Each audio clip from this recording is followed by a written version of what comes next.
Come on now. There we go live.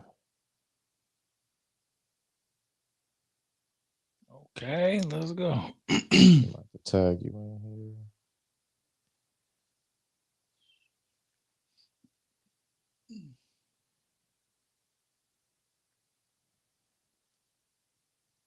Yeah, I be having to do the privacy steps and the tags separately from StreamYard. That's what I'm streaming from. Mhm. On Facebook. Once I start the live, Facebook got their own privacy settings. As soon as you post it on your Facebook, I'll go ahead and share it.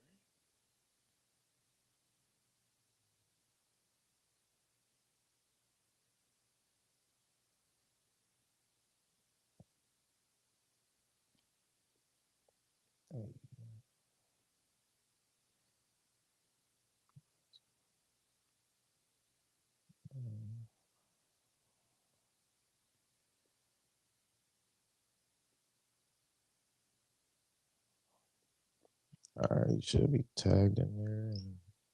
Oh, all right, yeah, it should be available for you to share now. Post to the top. Oh yeah, I have to turn this one. Okay, cool, man.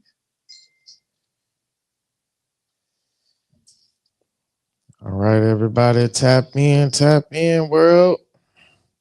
So how do I share this? This right here. Yep.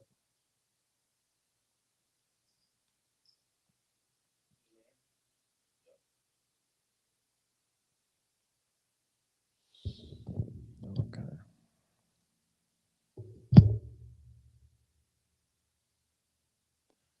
Peace to whoever in here, to all three of y'all. What's cracking? Hey, we got them coming in. All right, let's see.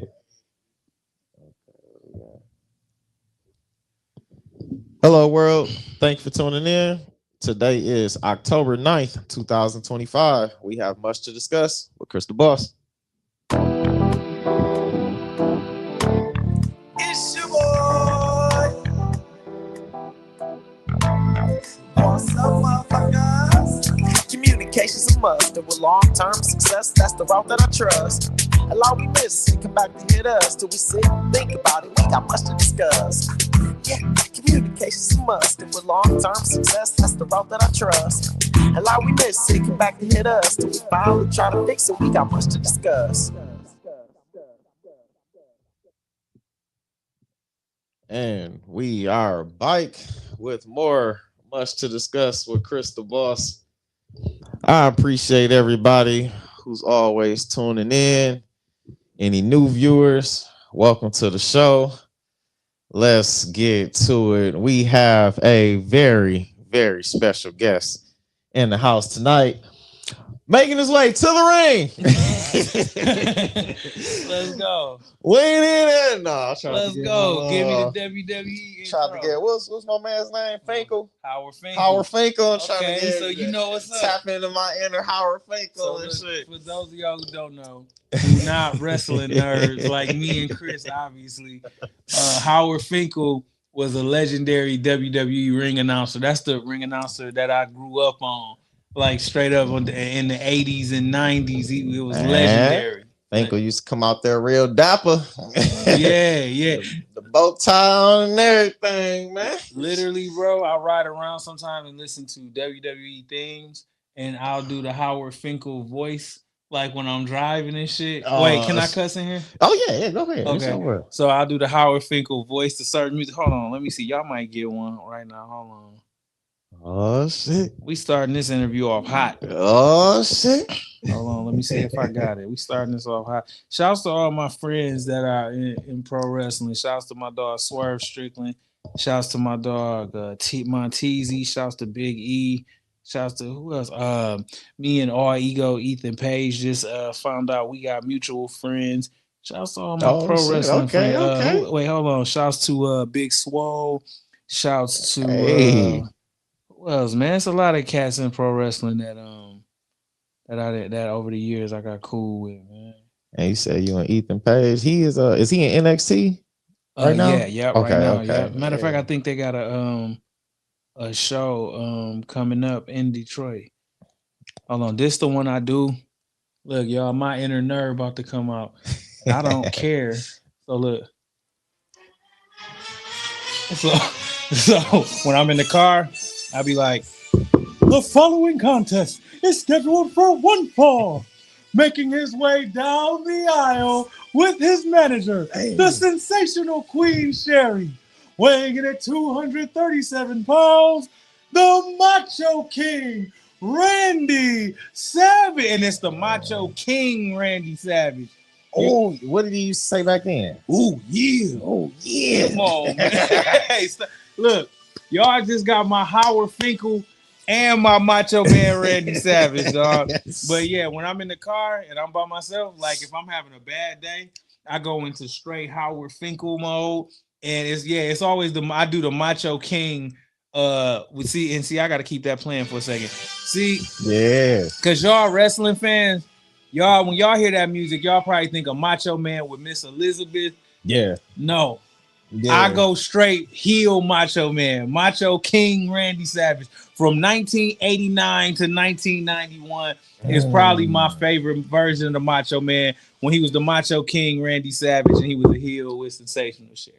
Okay. Yeah, see, my time with Macho right after. Like when he probably the height of the Slim Jim commercials. Yeah, so that would have been 94, 95, 96. Okay, yeah. That's when I started to learn who Macho Man was around that time. Him, Hulk Hogan, though, because I was born in '89. Word. Okay, so Yeah. you missed it. Damn, you missed the Macho King. I missed some highlights. Bro. I'll be having to go back through the vault, through the WWE vault, tapping in. Listen, man. Go back and watch. And so I need to get the microphone on me. Go back and watch 1989 through 1991 Macho Man Randy Savage when he was the Macho King.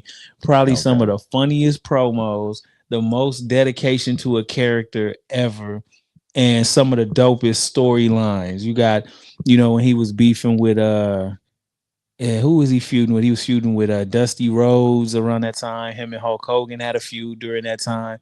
Him and Ultimate Warrior had a feud during that time.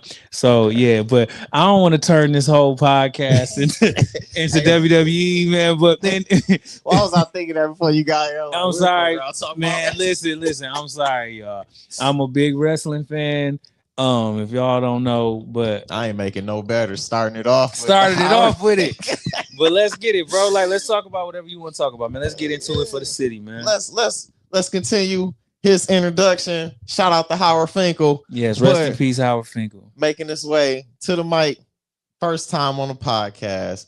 You may be familiar with the name from let's see, days from Unconscious State. Mm-hmm. Oh man, what's the one? Is it not still? While you were sleeping? Why it was the one with the it was like a part 1 and part 2. Oh, the calling. The calling. Yeah, y'all might be familiar with the calling. Calling part 2 brings her to Unconscious State. You might be familiar with seeing them, the double XL freshman class. You might even be familiar seeing his appearance, on BT Awards and shit like that, or, out there with Dr. Dre, Aftermath, Jimmy Iovine. Brother been working hard. Led to things like Connor Culture and currently on the Michigan State of Mind tour. Yes, everybody, give it up. First time on the show. I'm sure it won't be his last for Jon Connor, y'all. My dog. Motherfucking legend. Man, come on now. Still building his legacy around. Thank you. To me, I've heard others say this as well, but I've told you in person. I think it was for the album release for the listening party for 3. Mm-hmm. I told you. We was at the planetarium. At the planetarium, man. Thank Like, you for coming to that, by the way. man, that was fire, brother. Thank That you. that was special. That was special. I've been needing a reason to. I mean, I shouldn't be like. It shouldn't take that much, but I've been looking for an excuse to get into the planetarium.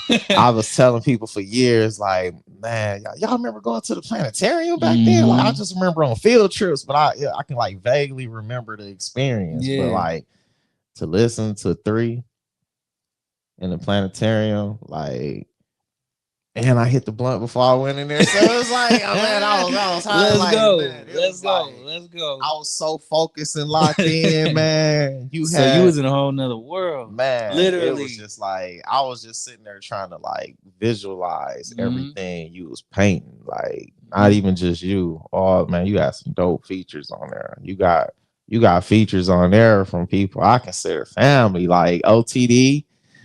Shout out to Anthony Thompson. Yes, you sir. got Fire Sis on there. Yes, like, sir. man, you did your thing with Nikhil that. Johnson. Nikhil, yes. I just met Nikhil just recently at y'all recent show at the Hive. Yep, man, at the Hive. Amazing. Shouts to Hunter who let us in the Hive to do that, which was dope. But also on 3, man, we had the legendary Cujo Goody from the Goody Mob was on there. Talk to him. Flawless was on there. Talk to him. Kiki Palmer was on 3. You have a track with Kiki Palmer. I keep forgetting that. I love Kiki Palmer is on 3. I'm trying to think. That might have been all of the features. My cousin Cass Swift was on there. My other cousin, Mr. Newbie, was on there. Shouts to my cousin, Mr. Newbie. That's my right hand man. But, hey, what's good, Newbie? Yeah, but yes, the features on 3 were dope. Like, man, you did your thing with that. But that listening party at the planetarium, that was a pretty cool experience right there. Appreciate it, man. I appreciate the invite, man. Like, for real, that was a really. You want to know what's funny about that, bro? That the original idea to do something at the planetarium came from when I was working with Ace Cabana, who is from Flint, Michigan. For those if y'all watch this, shout out to Ace, Flint, Michigan, artist from here in the city, hot boy. And we worked on an album together called Moonwater. So the idea was always to, when we did his listening party, to do it at the planetarium to play off of the fact of Moonwater, and there was a lot of space-driven themes on that project. So imagine listening to Moonwater at the planetarium. That would have been crazy, right? Damn, yeah. So one thing led to another. We never got to do that, but I always liked the idea of doing something at the planetarium. So me and my assistant, one of my best friends, what up, Pepper P? What up, Lindsay? Me and Lindsay was talking, and like, we should still do something at the planetarium. And then literally that came together within like 2 days. I'm like, yo, I think I want to do like a listening party. And then Potts was like, we should just do the planetarium. We never did the planetarium. And I'm like, all right, we should do the planetarium. And we did it, went to the planetarium, locked it in. And I don't know if you remember, the way that came about was I put it on my Facebook. Hey, y'all, if I throw a listening party, will anybody come? And so if didn't nobody say shit, I wasn't going to do it. So it was a bunch of people that reached back out. And so then I went up to the planetarium, booked it, and we made it happen. And I want to thank y'all for making that night feel special, man. I really appreciate it. Man, that was dope, man. Shout out to you, everybody behind it. Shit, you and Ace having that discussion, off of the Moonwater concept, leading to that was a great experience. That was a great experience. Yeah, that's how that happened. Like, for real. Like, everybody there seemed satisfied. I like how everybody was giving feedback after it wrapped up. That was pretty dope, man. That was pretty dope. It was beautiful. It was beautiful, man. And then y'all made me feel good. Y'all was clapping after the records went off, and man, just to get that initial immediate gratification from a room full of people that's just hearing the music for the first time, and y'all giving me y'all genuine reactions. Y'all didn't know what y'all was about to hear or what the vibes was of the album. It was a different way of listening and experiencing music, man. It was hard not to clap. Like, you in like a theater setting, and then like every time a song ends, it's just like, man, like a movie just ended or some shit, man. Mhm. It was dope, man. It was dope. Please, I want to do another one. I was about to say, please bring them vibes back. Yeah, Please bring them I want to vibes do back. another. I will, of course, I will let you That was know. beginning of last year, or the year before. Was it last year? 2024 or 23? 2024. This 24? Okay. 2025, right? Yep, we in So the 20. beginning of this year was Food for the Soul. Okay. The beginning of last year was 3. Food for the soul. That is some food for the soul right there, Appreciate it, man. man. I heard my dog Kanan McGee on there. Let's go. What up, Kanan? Man, man, y'all be killing it with the collabs, man. I think, man, who was I just telling? You mentioned, all right, you mentioned Ace, so I'm gonna bring him up. Mm-hmm. You, Ace Cabana, Mm-hmm. Jeff Sky, y'all three people I just told recently, like, and Babe Bro too, like, man, What's up, babe, bro? when y'all be That's the picking homie. out y'all like features, who y'all about the who you can hear collabing on the like who you think will work well on a certain song, who voice you Mm-hmm. can hear, man, like y'all don't be missing for real. You ain't drop the ball Thank you. none because all the collabs ain't like damn, like you hear it and be like they got some pretty good chemistry together. It might be only be the first time you heard y'all on the song, you and the artist on the song together. You'd be like, damn, I need to hear more from them. So it's like everybody I've heard you with so far, whether it's Nikhil to Kanan, man, I feel like I'm leaving out so many others. But like, yeah, y'all be putting in work. Appreciate it, man. Thank you. I would like to attribute that, at least for me anyway, is that, bro, I always say to people I was a producer before I was a rapper. So I always looked at artists' voices like colors in the crayon box. You know what I'm saying? And the beat is the canvas and the artist's voices are the colors. You know what I'm saying? So when I hear music, it's like that. It's like, what color blue do I want to use on this particular sky if I'm painting a like scene, like just a certain scene, you know what I'm saying? Okay. And so that's how I look at artists' voices. And so immediately when I hear the music, when it comes to collaborations, I start to think of cool things that, cool textures and people's voices that we could kind of make something memorable with, you know. Because all the colors can be used now. That's a fact. But it's Yeah. about using them right, you know. Yeah, definitely. I like that. I like that. Yeah, it's about knowing how to use them, when to use them, and yeah, absolutely. I rocks with that. I rocks with that. Appreciate that, sir. Man. My nerdiness comes out from time to time. You know what I mean? Man, and then yeah, you just put emphasis. You just brung up producing. Mm-hmm. Put a little bit more emphasis on producing because everybody don't know how to differentiate. You know, getting production for a track, getting or me and my producer was just speaking on recently. A lot of people don't know how to be produced, Mm-hmm. especially like what you think from like how the music game has been going as of late. So much has changed, and a lot of artists feel like many things that we learned or experienced coming up or have to do research on, they feel like isn't necessary. And like you feel like things like knowing having the knowledge to be produced or knowing how to be produced, is that something that's being taken away from the game or not? Yeah, I think Wasn't it properly is. taught. I think that it's getting intentionally taken away, and I think that people that say it's not necessary to learn your craft, I think that's crazy. Because is McDonald's edible? Yes. But do you put McDonald's in the same category as a home cooked meal with steak and mashed potatoes and you got the beans over here, a full course meal that with the nutrients and all of that type of stuff? Music is the same way. They want younger generations to not study their craft so that the music becomes so easy to make that a computer could do it. And now they don't need you to do it no more. Yeah. But when you had people like your Mariah Carey's, Mary J. Blige's, Whitney Houston's, Michael Jackson, Prince, Seal, Carole King's, go back, Sly and the Family Stone, Parliament Funkadelic. These are things that cannot be taught.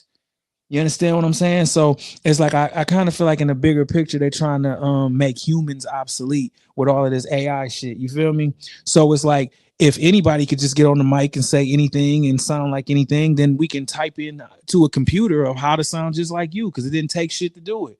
But if there's a God-given gift inside of you that you've honed, you can't mimic, you can't recreate what Whitney Houston had. You can't recreate Prince's thought process.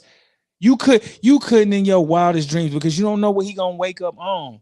Now they've made and dumbed down music to where everybody's sounding like everybody, and nobody's taking the craft seriously. You can type in J. Cole type beat, 21 Savage type beat, like, you know what I'm saying? Because nobody's like really taking those chances to be original no more and find out who they are. That's what makes this shit we do, that's what makes this thing we do special, is that when you get on that microphone, you're expressing your individuality, you know what I'm saying? So I just think, man, it is important to learn your craft. And as far as to your initial question, I kind of went off on a tangent, my bad. But it's like, to be produced is very important. So I'll break down from my perspective to everybody watching right now what I was always taught a producer was. And there's a difference between a producer and a beat maker. You know what I'm saying? Talk to him. The producer is the person who sees the entire vision for the entire record. He don't just make the beat. That means he was there with you when y'all thought. See, this is the thing too, and we just talked about Ace. So I'll talk about, like, let's take Moonwater for instance. I produced Moonwater from beginning to end, right? Yeah. Did I make every beat on Moonwater? No, but did I oversee the entire vision of the entire project the entire way? Yes. From the time he said, like, okay, so in this particular scenario, Ace is the artist, I'm the producer, right? I asked him, well, what do you want your album to sound like? What is the concept of the album? What, give me artists that you listen to that you want to be in the same vein of. So then I almost become a musical extension of Ace at that point. So now I'm listening to things Ace would listen to. I'm thinking about things in a certain way. I'm crafting songs in a certain way. I'm thinking about the perspective. I'm going into a space of him, Ace Cabana. I'm becoming that. I'm not just making a beat, giving it to him, go home. You know what I'm saying? No, I'm a musical extension at that point of him. So the thing is, now my job as the producer is to make whatever that vision that he has of this album come to life. You know what I'm saying? That's from the skits. That's from the beats. That's from the hooks, the concepts, figuring out what other artists would help accentuate like these ideas that he has. You know what I'm saying? Like, that's the, like, as a producer, you're the director of a movie. You know what I'm saying? That's what it is. It's like the artist is like writing the script, and then it's the director's job to make everything on that page come to life. So as a producer, you're sitting with each song and the entire project from beginning to end, from the time the idea is created. Then now you're going and doing everything you can do. And yes, sometimes that includes making the beat. So if we still using Moonwater as an example, I think I produced like 70 or 80%, like made 80% of the beats on that project. So it's like, yes, that making the beats is a part of being the producer, but that doesn't necessarily mean, you know, that makes you a producer. You could be just a nigga that make beats. Like, you know what I'm saying? But if you didn't sit there with the artist and sit there with him after you gave him the beat and be like, hey, bro, but maybe your flow could change like this on bars 8 through 12, or maybe you should think of I like that hook, man, but the second half get kind of boring, bro. Let's try to challenge ourselves. Let's make it better. Ooh, bro, that verse you did was dope, but what if you played with your vocal tones a little bit? That's a producer.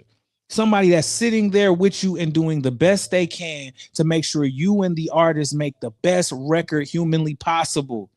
Making a beat is just making a beat. You a beat maker. Okay, you made the beat. The producer is nurturing that record each step of the way. And if you're going to be a producer on the entire album, you nurture the entire album. And I'm not just talking out of my ass right now. Like, I'm talking about me sitting with Dr. Dre and having these discussions, me sitting with DJ Paul and having these discussions, my mentor being KLC from Beats by the Pound. These is people that sold hundreds of millions of records. You know what I'm saying?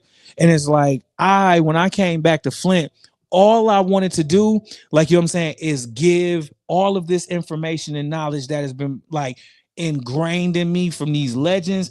I just want to give it to you and give it to all of the cats in Flint that's doing music now, because I feel like in Flint sometimes, because we're not a big market, we not a big city, we not down the street from Def Jam, we not down the street from Universal Records, you feel me? We not around like these big studios where this knowledge is just readily available to us. So I always wanted to be a cat where I wasn't too hard to find and I wasn't too out of touch to where y'all can't just call me or reach out to me or ask me to do something and I give y'all the game. That's why a lot of regions have one up on us sometimes, because they grew up around the game. Think about if you in LA and you know what I'm saying? If you live in LA, you might got a cousin that's cousins with Dr. Dre. You might got a homeboy that went to school with Dr. Dre, and you could just go to Dr. Dre's studio and listen to him get these gems. You know what I'm saying? Or if you live in Atlanta, you might have grew up around the street from Jermaine Dupri, or you know somebody that interned at So Def. We didn't have that.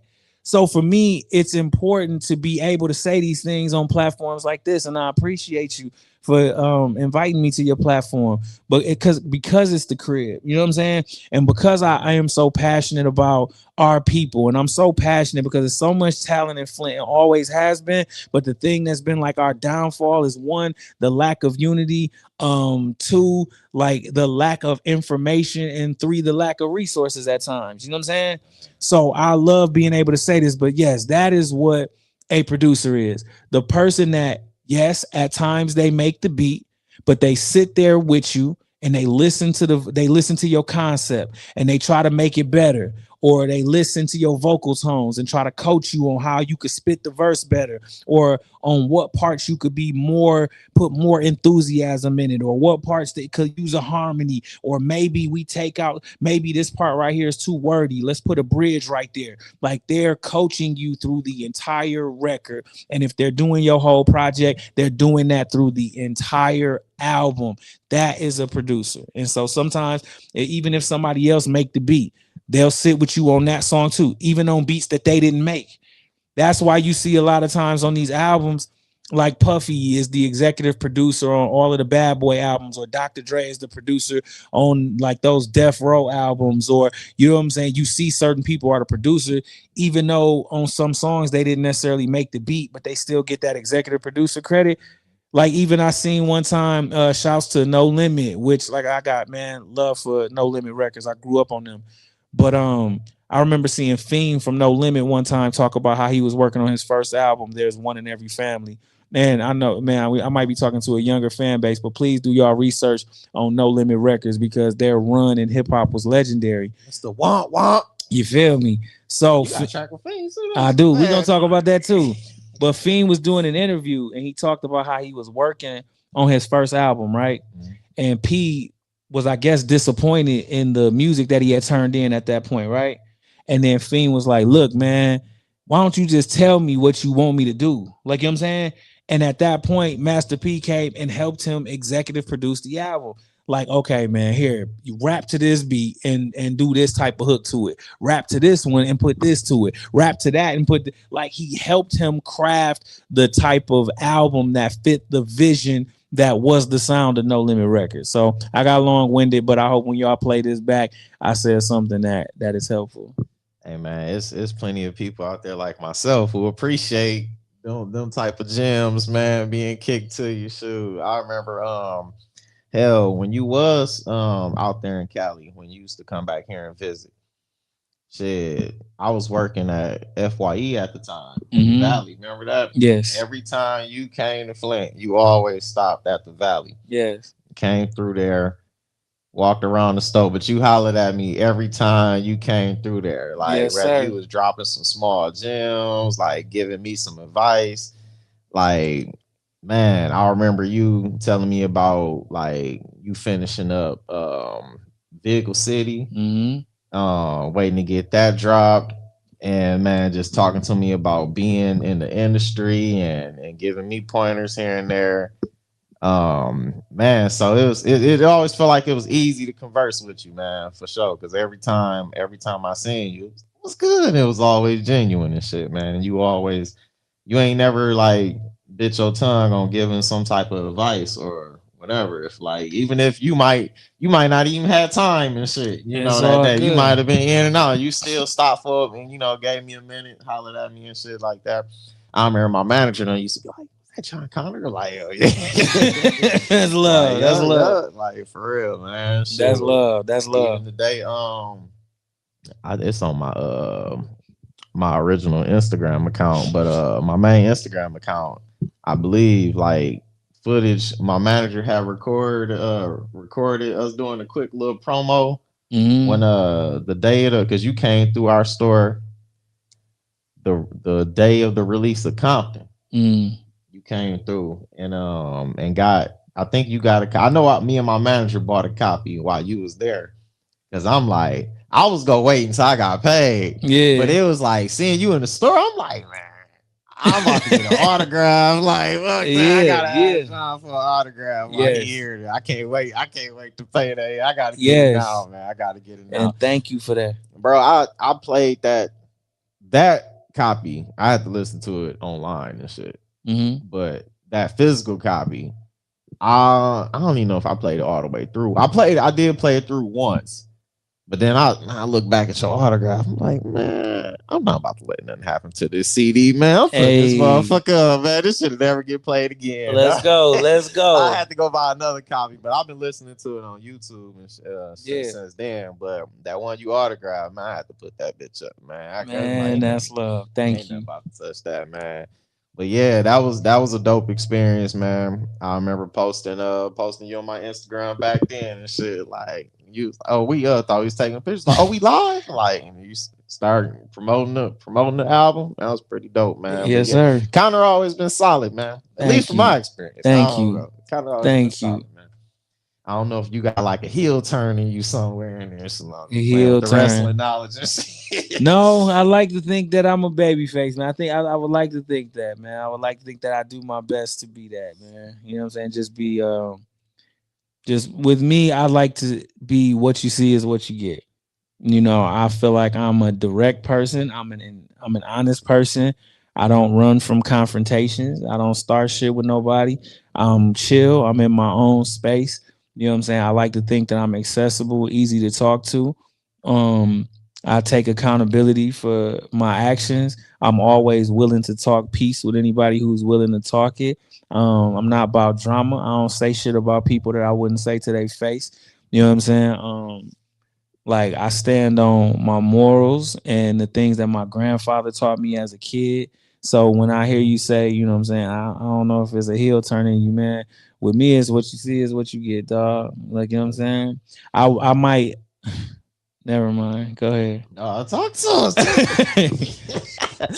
If ever anybody describe me as a heel, it's because they probably got some accountability issues within themselves. Hey, I like that. Mm-hmm. I like that. That's dope. I be looking for anytime I know somebody else a nerd out about certain things. Like I'll be looking for ways to plug them and shit. Like try to plug some wrestling in there. Yeah. But oh yeah, for y'all that don't know, a heel is a wrestling term for a bad guy, and a baby face is a wrestling term for a good guy. So that's just for y'all that don't know. Yeah, I am talking like a lot of people know that. No, I got hella viewers don't know what I'm talking about. I got you. Yes, I am a wrestling fan too. Mm-hmm. Yes, you can hear me on Mondays over here talking about put them ones up. You got a wrestling podcast too? No, I ain't never I ain't talked about wrestling on a podcast in a minute. I'll be trying to get my brother to talk some wrestling shit with me on the cast, but we just ain't recorded in the shit. We just be on the phone chopping it up like after every Raw or SmackDown or big event. Yeah. Like, man, you see what the hell they got going on? The story's getting good, man. That's a fact. I left the storylines alone for like damn near 20 years, man. Really? I just really got back into it like maybe 2-3 years ago. See, that's crazy, bro. Roman's run. Everybody always say they have like an era where they kind of like took a break from wrestling. Yeah. Not me, dog. I've been consistently, bro. I went through the horrible years. It was some years, dog, where it was bad. Like WWE was horrible. Like so at a certain hung in there through all the Edge, John Cena, all that, Batista, and all them was carrying. Sure it. enough, Man, yeah. See, yeah, I was there.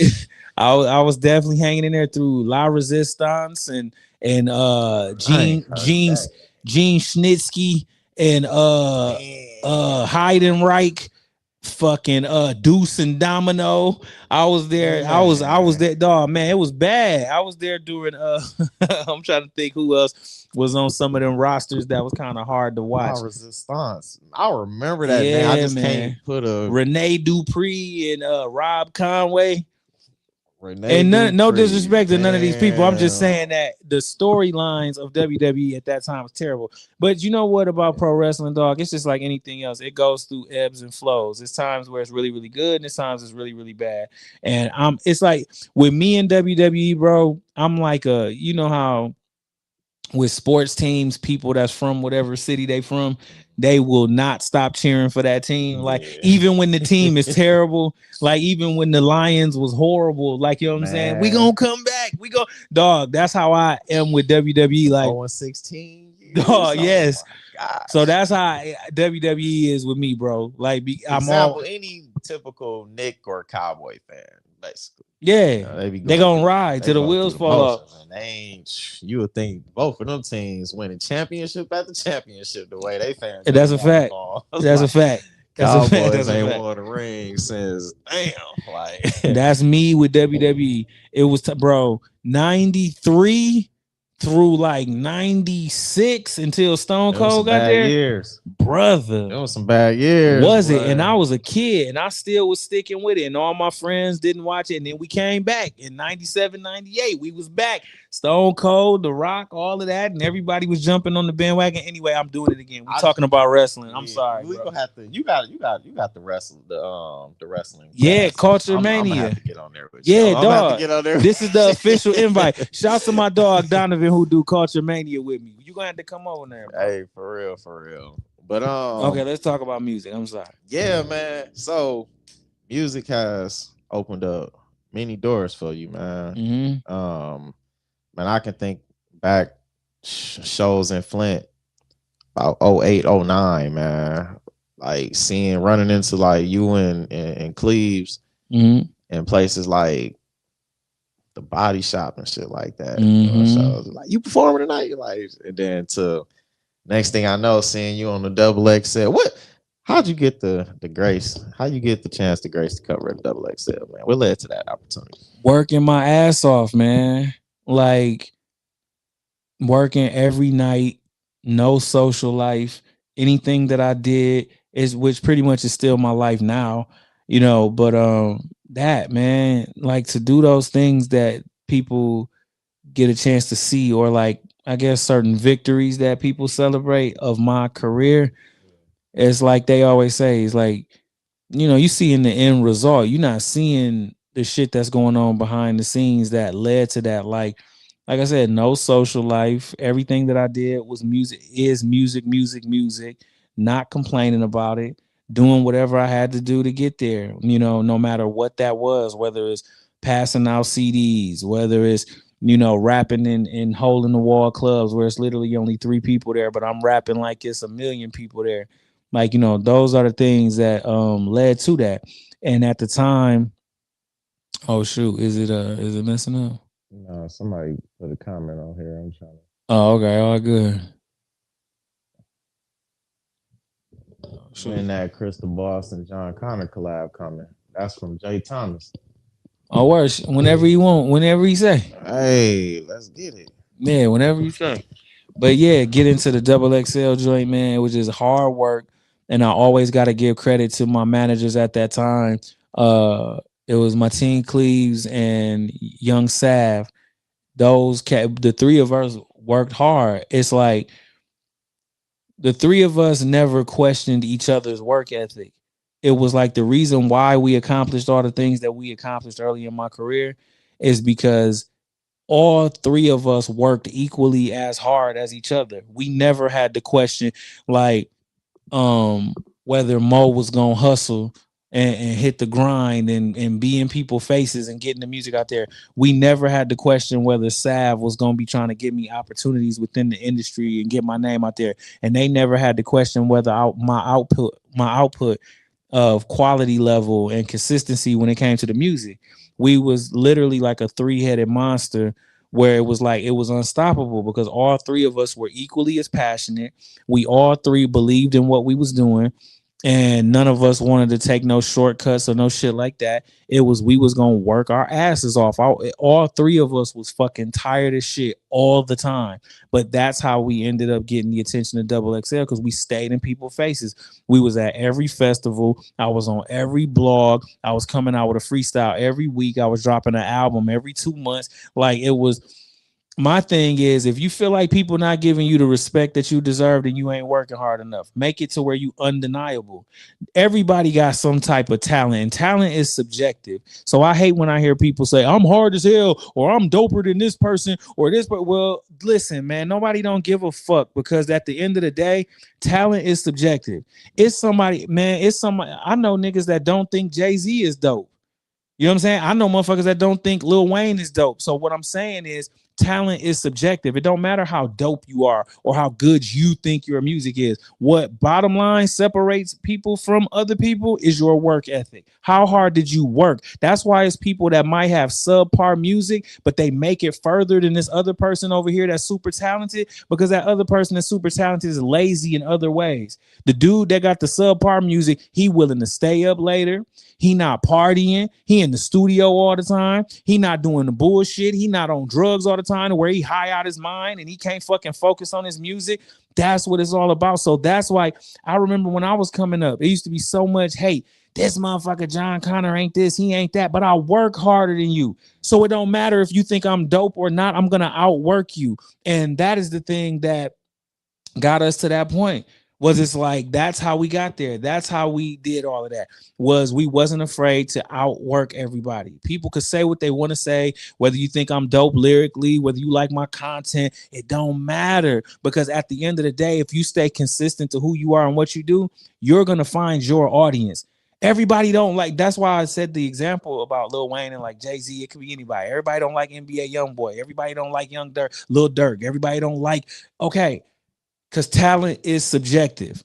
You have to work so hard that your music finds who it's supposed to find, and you become so consistent that they believe in you so much that they started being pissed for me that I wasn't getting these certain opportunities.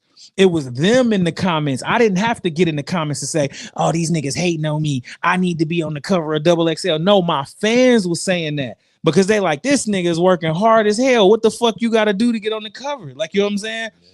Work so hard that the people that believe in you start fighting your battles for you.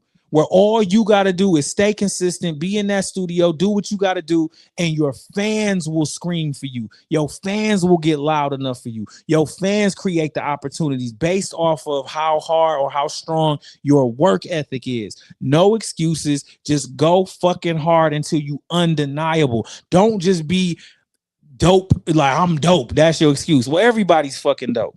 You know, let somebody else tell it. Everybody's dope. Be so consistent. Go so hard that you're unfucking deniable, dog. Yeah, I agree. Hard work pays off, man. Stay consistent with it, y'all. Consistency, man. What drove that consistency in you once you got your start? Like once you started and it was like, yo, this is what I'm doing. This I'm gonna take this shit serious, and then you ain't look back from there. Like what drove that consistency, man? That hard work, man. Like in the beginning. Well, for one, I'm an Aries, and so I just naturally am driven. I'm a fire sign, man. So I just wake up wanting to accomplish something. You know what I'm saying? I wake up, I want to be challenged. You know, I inherently want that. Like I wake up wanting to be challenged. I'm like, when it comes to me and whatever I set my mind to, it's almost like some psycho shit where it's like, in my head, it'd be like, this nigga looking at me like he don't think I'm gonna motherfucking make it. This nigga don't think I'm gonna make it. I'm gonna show this man. And this nigga ain't said nothing. He ain't said nothing to me. And but this is what's going on in my head. Or I'm playing my song in the studio. I'm like, these motherfuckers think this shit just aight. They don't think this shit fire. You don't think this shit fire? Fuck that shit. And then I'm like, I'm driving myself for no reason. kind of like that Michael Jordan effect. How Yeah, he yeah, pushed it's like himself and shit. yes, where Yeah, he's like creating these scenarios in his own mind. Like yeah. everybody, like, yeah, good job, Connor. Like, and I'm like, no, they don't mean good job. They just saying that to be nice. I gotta go harder. It's like it's crazy. I don't know what it is, but that thing, that mentality is definitely in me. Also, um, just I don't like being told what I can and can't do. You know, when I was coming up in school, I can remember one teacher in particular, I won't put her on blast, but she called me lazy, and that left a lasting effect on me. It wasn't the fact that I was lazy, I just wasn't inspired by the shit that she was teaching. So I would draw in her class because I'm an artist, you know, and that's why I'm so strong on like adults being mindful of what they say or how they label children. Don't label somebody lazy just because you're a lazy adult and don't want to do the work to find out who this child really is. Man, And then based off of your laziness, you've now labeled them something that they start to believe if they're not mentally strong enough or know themselves enough to know that you full of shit. Luckily for me, I was strong enough to know that that particular teacher was full of shit. It was like I remember when she said that I was lazy. I remember thinking like, what the fuck is she talking about? I'm not lazy. I just don't like what she teach. I'm just not interested. But of course, at the time, I couldn't verbalize that. yeah, You know what I'm saying? But the thing is, man, that was just always in me. When she called me that, it left a lasting impression that I'm going to be so driven at whatever it is I do. No one will ever be able to call me fucking lazy. You can call me whatever you want to call me, but lazy will not be something that anybody can label Jan Freeman or Jon Connor. It was like that left an impression on me. Also, just when other people believe in me, it inspires me and it motivates me. And my mother and my sister always had such a fierce belief in me that I never wanted to let them down. Like still to this day, that drives me. Um, blessing. yeah, my families. I think about my nieces and my nephews. I go hard for them. I don't want to. I never want to be a disappointment to them. I always want to be an inspiration to them and to the people of Flint, man.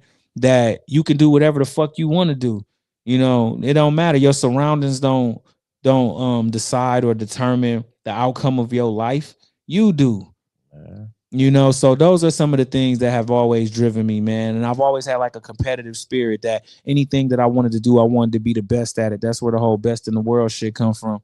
And so it's like even still to this day, I wake up with that same fire. Knock on wood, it'll be in me until I fucking leave this earth. It's like I don't know how to not be driven, bro. I like that. I like that. And you just hit us with another wrestling reference when you said best in the world. Let's go, CM Punk. Not a Let's CM go. Punk. But um when do you remember when displaying your talents the first time you was able to like snatch the attention of somebody else who maybe they wasn't familiar of your skills, they doubted your skills? Do you remember the moment where you like really won somebody over like for the first time to where they like I fuck with him? Yeah, it would be the first time I rapped on the school bus. Um, I was timid. You know, I wasn't a rapper at first, but it was two friends of mine at the time in sixth grade. One of them name was Joshua Lewis. God bless the dead. He passed away. And another one, his name was Jason Monk. And they used to freestyle every day on the bus. And I would always get shy and be like, man, I can't rap, man. Like, you know what I'm saying? And then just every day they would try to pass me the mic. And one day I spit and it was like everybody on the bus went crazy. Man, And that was it. That was that moment where it was like, man, this is what I want to do. like, it's me right here. Yeah, this me. I Yeah. know that's right. I know that's right. So take that and you started. I'm assuming you started writing more, Hmm. confidence growing. Yes. What led to your first? Tell me your first time recording a song. When was the first time you recorded a song? It was on my mother's porch. Wow, I do remember the first song I ever recorded. It was to the instrumental of Montel Jordan's "Let's Ride" featuring Master P and Silk the Shocker. Let's ride Yeah. tonight. Don't doubt it. Your Your love love is is body, body, body, and and I'm I'm so so excited. excited. Let's go. I forgot about that. Let me shit. see. That nigga said, "See if soldiers do it. Wow.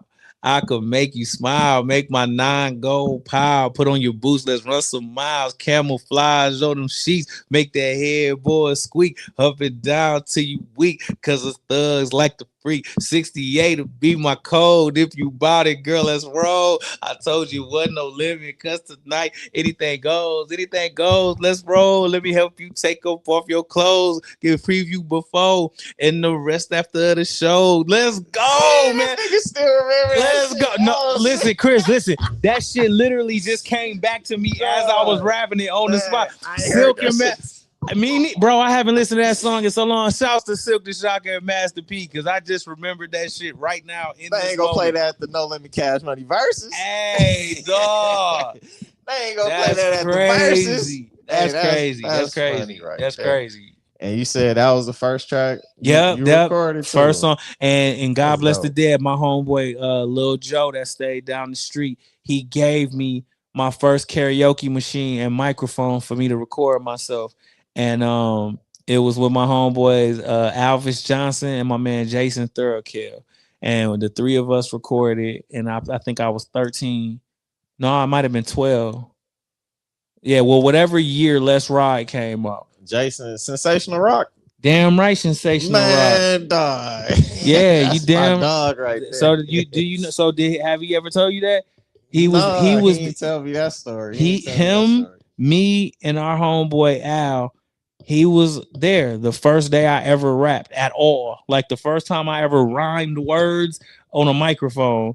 Okay. Sensational Rock was there. Man, Sensational Rock. Me and Shout Rock out go to way back. Shouts to Sensational Rock. Sensational Rock, man. Shouts to his sister, Breezy. You know what I'm saying? We grew up together, man. That's one of the few people, like a handful of people who knew we grew up in this house we're in right now. Really? Sensational Rock, yeah. He was good friends with my uncle. Uh-huh. My uncle Alan. And so like anytime he'll be with my uncle, like my uncle would come scoop up me and my brother, then we'll always be together. Like growing up, like late 90s, early 2000s, something like that. Yep. Because I'm I think 3-4 years younger than Sensational Rock. Some shit like that. Sensational Rock. Yeah, boy, that's we my got guy right stories. there. So me and Sensational Rock got stories, boy. Yeah, man. Shit. We used to be at goddamn Playland on the go-karts and all that shit all the time. Let's go. Yeah. Road Haven, all kind of shit, man. We used to be off and all kind of shit growing up, man. That's my bro right there. Hell yeah. When you said Thorough Kill, I'm like, wait, hold on. I know who that is. Yep. Sensational Rock. I ain't gonna put him on blast what his first rap name was, but that's my dog. Like I should remember that. Do you know? I can't remember, but I know. Because I don't know if he just want to be out there like that. I don't mind. My first one was Do So Spades. That was my first rap name. Sensation. We gotta get you on the podcast. You ready? Yeah. You ready to reveal what that? Rock. We gotta get you on here, dog, so we can tell some of them Flint Town Records stories. That was the name of my first label, Flint Town Records. And now that I think about it, I don't even think that episode ever got posted. When I first started Much to Discuss, the podcast, yeah, my release show to crank everything off, he came over. Yeah, he came over here with me, my producer, my brother, them. We did that first. I think that was one of the first episodes we did. It was a few of us. We were just over here talking shit, laughing. We ain't even really had no topic. It was just the first episode. Yeah. Sensational came over here for that one too. I got it in my old audio files and let's go or some shit. But yeah, when I started Much to Discuss, he was one of the very first people to come through. Very dope. Yeah, now that I think about it, super nice on the mic too. Oh hell yeah. Yeah, that motherfucker cold. He was one person. That's why I'm like, I I should know his rap name from back then by heart. I don't know. This might be Because before, bro. before I took it serious, like Yeah. and was like writing, I used to just tell people if I knew you can rap, then I ain't just go around telling people like, I rap too. Mhm. If I see you was serious and shit, I'll probably say something eventually. Like I know how to rap. Like I got like a couple verses here and there and shit. But like he was one person who used to be kicking me some shit he'd be working on all the time. Like, oh shit, Chris fuck with the music and shit. Let me kick something to him. Yeah, this was maybe like year 2000 around that time. Man, Yeah, about 2000, 2001, something like that's that. my dog, man. Sensational Rock is family. Shouts, bro. Man, how about what led to your first time? You remember your first time on stage performing? Yes. It was not too long after that I spit on the bus. And it was it was the same two cats I was telling you about, Josh Lewis and Jason Monk. Yeah. Me and Jason was rhyming, and Josh was playing the bass drum.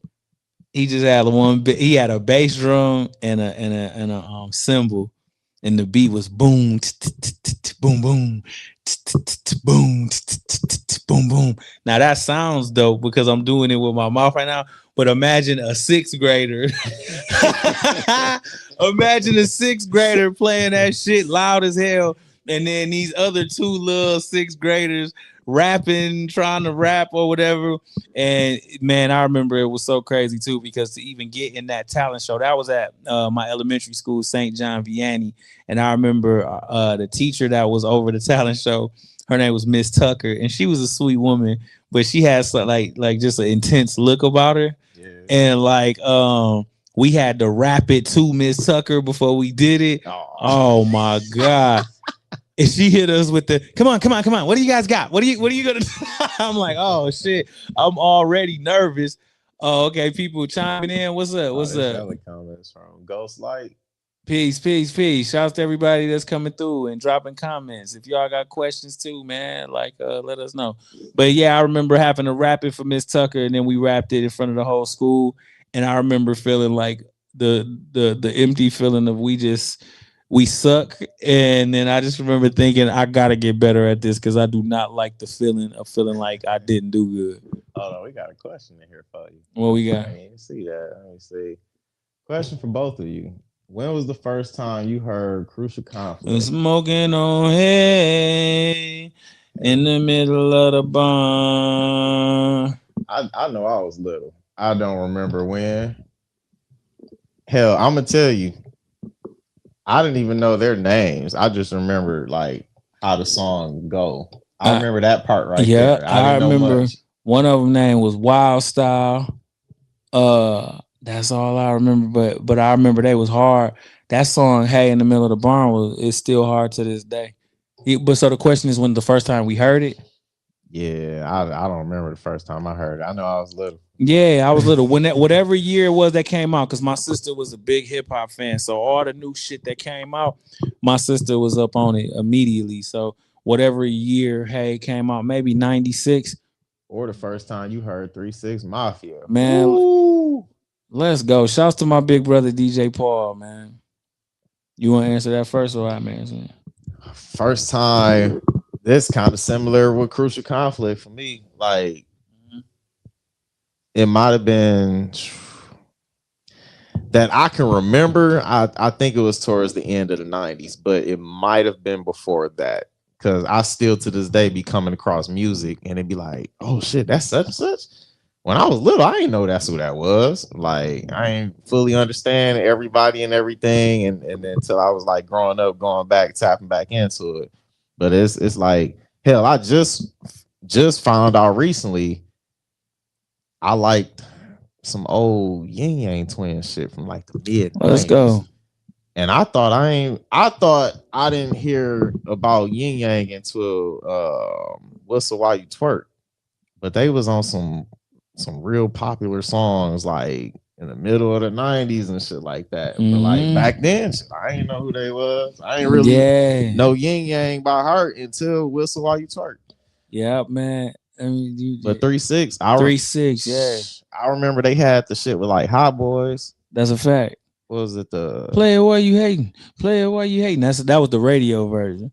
Yo, But the man, it was like Tear the Club up. the Tear the Club of Tear the Thugs. Club up Thugs. Yeah. See, Don't play, man. I'll it spit, was around that time. bro. I'll spit that whole song right now. Don't play. Man. Y'all boys ain't ready for this. Y'all boys, but man, stop. Listen, let me tell y'all something. Southern hip hop raised me, dog. Cash Money, No Limit, 3 6 Mafia. That was what raised me. But for me to answer that question, two, I'm gonna take y'all back because I'm a little older than you. So, like, I'm gonna put you in a time machine, dog. There was a time period where I was afraid of to listen to 3 6 Mafia.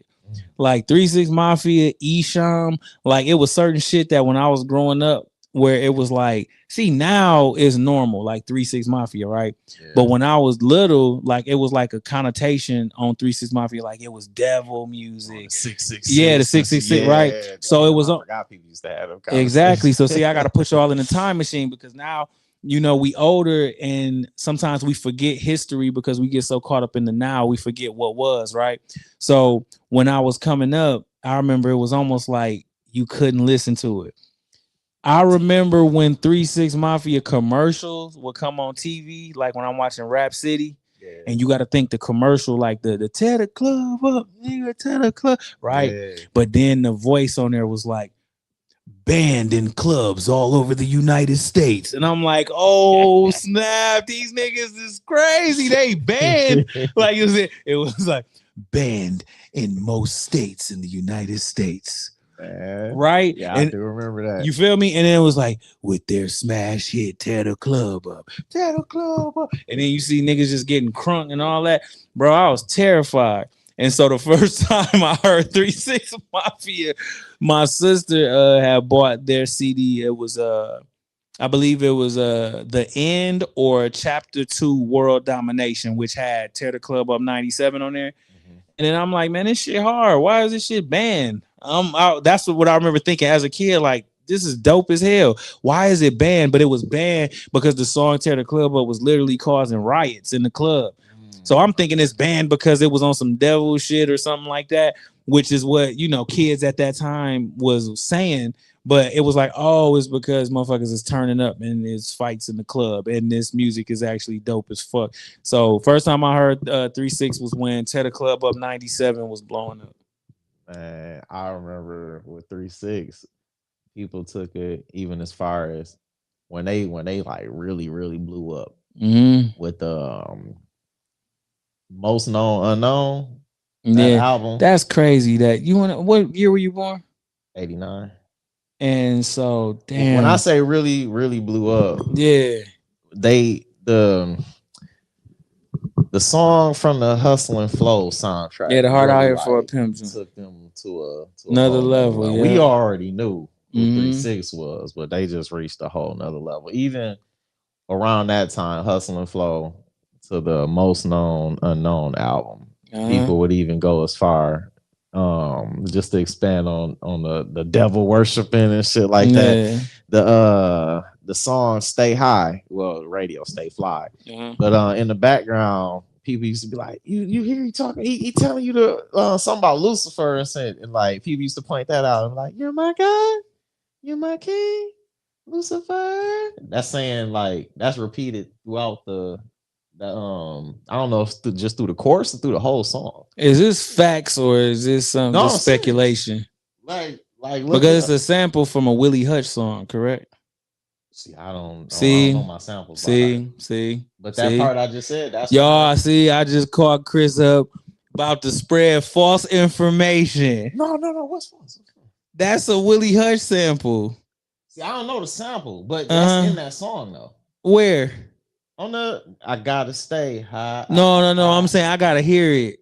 That you my God. I gotta hear it. I gotta hear it during the course when Juicy J. I gotta stay high. During I'm that familiar with what you're talking about, but I'm just saying that's playing. You're my God. You know what? We gonna fact check it right now. Lucifer. I'm telling you, look it up.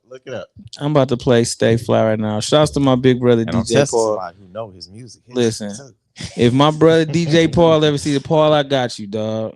Like, you know what I'm saying? Let me see what they out here saying, dog.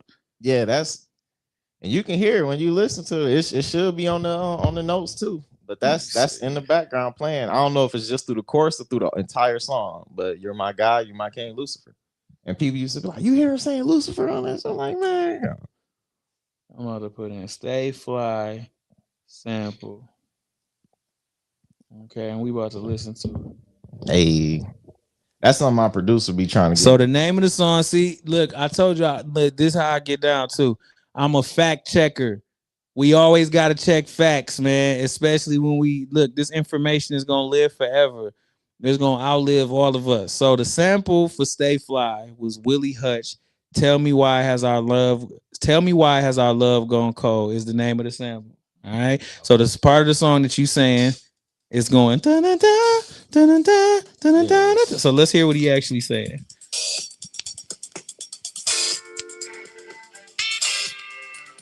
Okay. I hope we don't get flagged for copyrights. But we got a fact check. I don't own the rights to any music. We don't own the rights to this. Let's see.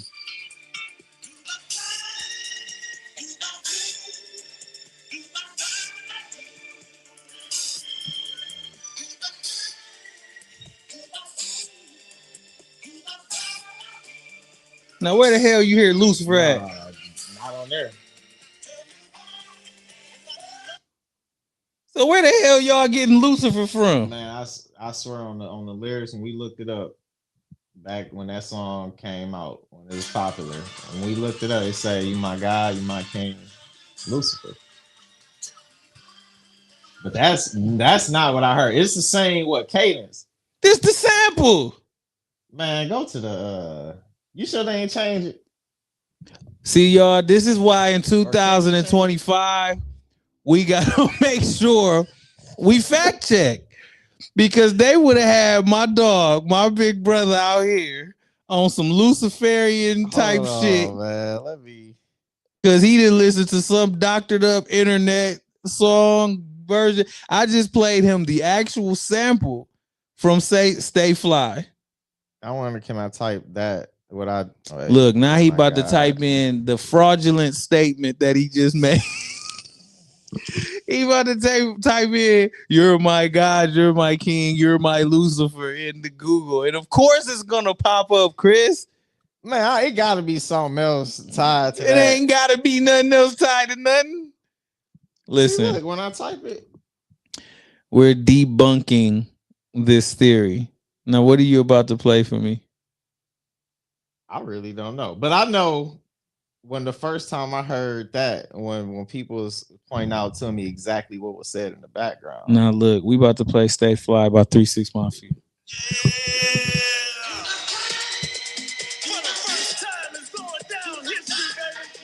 Literally the same sample. Wow. So let me tell y'all something. This is why we have to be careful, y'all, with information. We have to be careful on platforms. We got to be careful with the internet because it could be dangerous, y'all. Man, it could be dangerous. That's dangerous. You know how many people I've had that conversation with? Chris, DJ Paul, Juicy J. Yep, come on now. My apologies. Spreading wrong information. I don't even remember the exact source, but that was a conversation had back when that song first came out. Mm-hmm. And I just knew every time I've talked to somebody since then, like, boy, I thought I was speaking facts. Listen, y'all, what y'all just saw, a little Connor culture is a beautiful thing. This was accountability. This was two black men. Cause I'm thinking like, no, you look like you was dancing. Like, look, no, this was two black men sharing in a moment of accountability, and we gotta say, Chris, thank you, because he just said he apologized to DJ Paul and Juicy J for wrongfully putting smut on their name for years. How many years? Man, that's been a good 20 almost. He was putting smut on my brother's name for 20 years. When did that song? About 20 years. I'm gonna just say a good 20 years. And I want to apologize from the original sample source. Yes. Who did you say? Willie Hutch, man, legend. So I owe an apology to Willie Hutch. Yes. As well as Juicy J.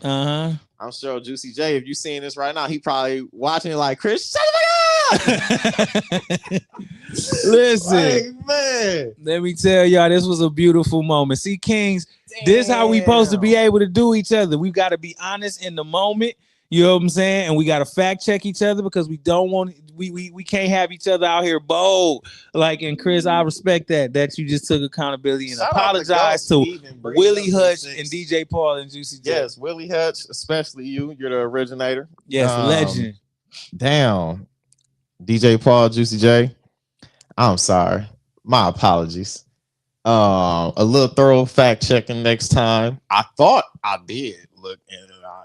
Nah, you can never be too sure. Never be too sure, You nigga. can We never just be too listened to sure. the sample, the original song, and we listened to the it's iTunes, crazy. It was the like- Apple Music version of Stay Fly, which would be the version that everyone has readily available to them. And there was no debate when you played it. I'm like, oh shit, I ain't hear Lucifer at all. I was listening. I ain't hear You My King, none of that. Like, but I swear the first. But you see, when I typed it up, you see, like, so at some, I had to learn it from somewhere.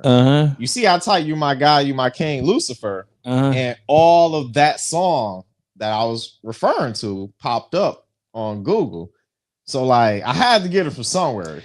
You know what, bro? I'm not the only one. I feel like this is the Mandela effect, bro. I feel like this is the Mandela effect, bro. Like, because I didn't put that in Google. Do you know that there was a movie called Shazam starring Sinbad? Have you seen that whole thing? I barely remember that movie. See, they say it's the Mandela effect. Some people say that movie never existed at all. See, I've seen that. I've seen that information being spread on social media over the last couple of years, and I'm one of those. I don't remember shit about the movie, but I know for a fact I've seen. And then it's the same. Shazam it's the same thing with like the Sinbad. Monopoly Man. Did he have a mustache the whole time, or did he not have a mustache? Mandela effect, bro. So I'm saying these things. See, sometimes in life, these things get passed on as facts, man. Like, dog, as a person who's had hella rumors spread about them, bro, and people have repeated shit about my life to me like it's facts and it's actually not. Like, you know what I'm saying? That's why with everything, I always like, you know, and it's not, it ain't about you. It's just like I'm conditioned now because I understand how a seed can just grow into weeds of lies if somebody don't stop the lie or the misinformation at its foundation. That rhymed and I wasn't trying to. Hey. But if you stop, you got to stop the misinformation at the foundation before people have miscommunication. Then brother, we got the then we got complications. Then we got reparations and reciprocation over the fact that we got hey, for real, my brother. Because damn, I appreciate you. No doubt, man. No doubt. Because damn, I wonder how many more people I would have tried to tell. Like, you know, they were saying it ain't all that serious. No doubt. They won a Grammy. No doubt, man. Damn, yeah. Shout out to Ghost Light for even asking us about 3-6. Absolutely. Shouts to Ghost Light. And I hope this, you know, informed you as well. We out here for real. It's all good, bro. Hey, so we got Jeff in here. What Jeff talking about? What's up, Jeff? It's easier to fool a man than it is to convince one he's been fooled. Man. Yes, I've been fooled. Shouts to the homie Jeff Sky, man. Man, dog. Man. Jeff, we just definitely had a moment. This shit was funny as hell. Yeah, see, that'd be the purpose of much to discuss. See, like, we wouldn't came here today. Man, like, how much other shit am I getting wrong? It's okay. It's okay though. Oh man, it's good to know your history, man. Yes, for sure. Know your history, for sure. Like, this was a teachable moment. It was good. For real. I appreciate Connor, man. No, it's love. But so speaking of history, man, you work with man, a host of individuals who names are a part of many of our histories in life. The Jill Scotts of the world, Snoop Dogg's, KLC's. Man, what led to the connection with KLC? Because y'all got a whole project together. Man. The 24. Yep, 24. We was at I'll never forget it. And me and KL actually talked about this on the episode of the Counterculture podcast. Make sure y'all go check it out. Counterculture podcast. The episode is up right now where me and my dogs G Money, L Boogie, and JA, we interviewed KLC and we actually talked about the first time we met. It was at a music festival, South by Southwest in Austin, Texas. Hey. And we were there getting interviewed by Sway.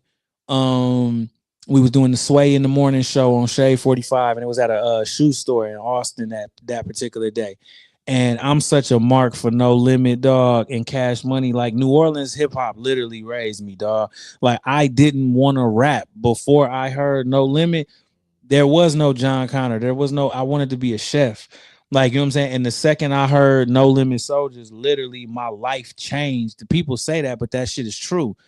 Soon as I heard, nigga, I'm buzzing me lows, but I'm hitting them down with jokes. Y'all niggas on the ropes. Got your hoe on the scope. It was, I don't know what happened, where it was like all aspirations to be a chef went out the damn window. And it was, I want to do music. Was that the We Know? And Soldiers, yeah. Okay. I remember that. Yeah. I understand. My Captain America voice. I understood that. Yeah. So we met because, yeah, we was at the shoe store in Austin for South by Southwest. And, I remember telling the homies at that time, like, man, that's KLC right there. That's Mia X. That's Mystical. I gotta go and tell them that I wouldn't be here if it wasn't for them. And you got to keep in mind too, this particular year that we went to South by Southwest, I had the crew dressed in army fatigues. And literally that's influence from them being No Limit Soldiers. You know what I'm saying? And I remember seeing old DVDs and VHSs where No Limit was like mobbed up and they was like 50 to 100 deep with all had body shirts on and No Limit and army fatigues on. And I remember that stuck with me, just the impact of seeing all those black men united standing for one cause. You know what I'm saying? Yeah. And so that I went to KLC and I told him, I was like, bro, me and my homies drove however many hours, 24 hours, 48 hours, whatever it was, from Flint to Austin, Texas, wearing army fatigues and got picket signs and passing our CDs out because I was inspired by what y'all did. And at first he just was kind of like, oh man, I appreciate it. But then I'm like, no, bro, I'm like, literally, your music is the reason I'm here. Like, I'm rapping because I heard your music. And then he like, man, no, I appreciate that. And then I remember the rhyme I spit for him too. And shouts to the homie Mac. Man, shouts to Mac, because Mac is actually on the album 24 and his verse is crazy on the song we got together. Shouts to Fiend too. Fiend is on that record. It's called Nothing Gonna Change That. So if y'all want to hear it, it's me featuring Fiend and Mac, produced by KLC. But the rhyme I spit for him to let him know I was serious, it was Mac. It's off Shell Shock. It's called The Game. And I looked at KLC and I was like, murder. I wrote it in Braille, uncut, lyrical, dope, certified by my scale, the homicide rapper, there never be another after, the max rapture. I represent this, what I'm on the map for. And he just was looking at me like, that's not one of the singles. That's not no song that any nigga would just know. You know what I'm saying? You gotta listen to that. Yeah, like, yes, for that one. And so Kale was like, he was like, man, take my motherfucking number, man. Like, you know what I'm saying?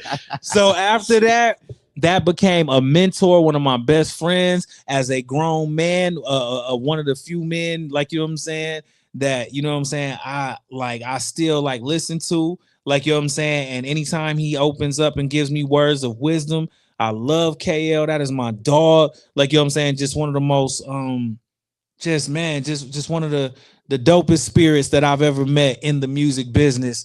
And a fucking legend. Like, it is very rare in life, and that's how you know God is real. That is like, how is it that the man who's responsible for me rapping in the first place is now, I consider him a brother and one of my best friends within the music that I've met in the music business, and I consider him a mentor. So shouts and love to my dog KLC. But that's how we met, South by Southwest, 2012. Man, so what was the feeling like when y'all both realized 24 was complete? We was geek. I remember we was geek. Oh man, we was geek.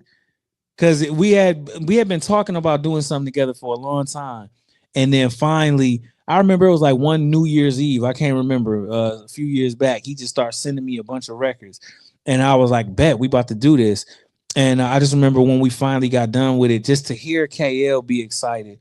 Because and I'm so glad we talking about this at a time where the No Limit versus Cash Money versus is about to happen on October 25th. Make sure y'all tune into that. Because I feel like it's much like my brother David Banner said on his Club Shay Shay interview. KLC should not even just KLC, the whole Beast by the Pound. KL, Moby Dick, Craig B, Carlos Stevens, and I'm missing somebody. So KLC, Craig B, Moby Dick, Carlos Stevens, and who am I? I'm missing. Shit, I'm missing. Hold on. Who am I missing? Why am I? I'm gonna be mad at myself. I'm about to be mad at myself. Now, you mentioned some names I ain't heard in a minute. Hold on.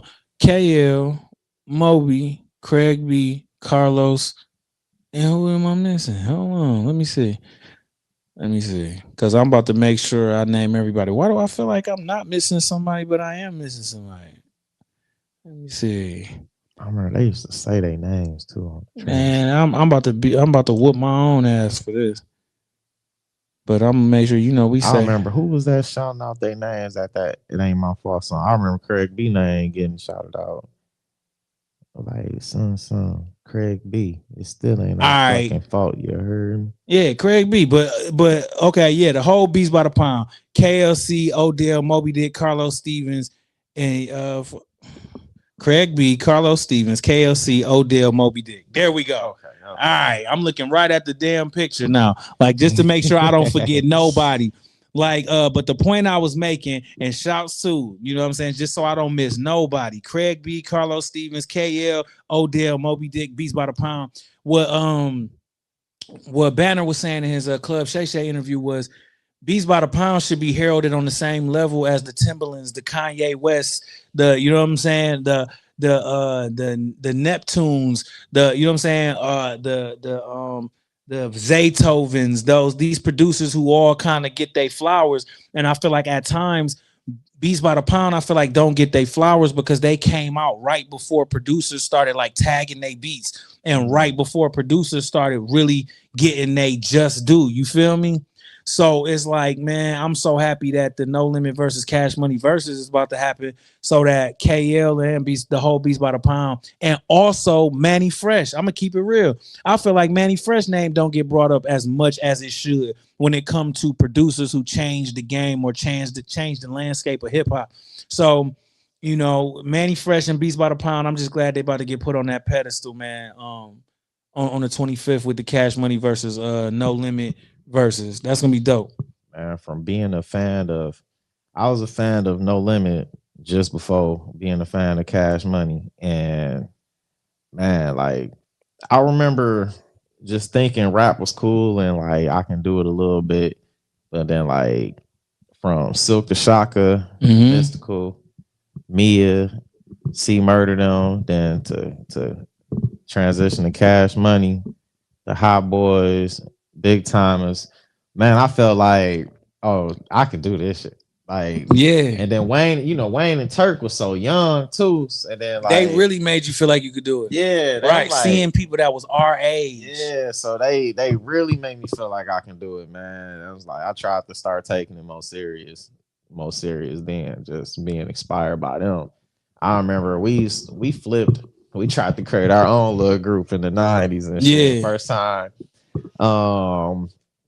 It wasn't the best creative idea, but the first time I heard Cash Money, I tried to flip it, and I remember when I did Money Cash, like we the money. Let's go, Money Cash. So look, because I remember the song Money Cash Ho, yeah, Jay-Z and them, and then when Cash Money came out, I'm like, we just gonna call ourselves Money Cash. We the Money Cash niggas. We love the Money Cash hoes and shit. Put them all together and shit. Hey, that ain't bad. That ain't bad, bro. Money Cash. Let's go. Man, bro, I might save you in my phone now. It's Money Cash, bro. But look, man. that ain't look, bro. I was the biggest No Limit and Cash Money biter, bro. So look, the name of my production team when I first started, because they was Beats by the Pound, mine was Tracks by the Stacks. Hey, for real.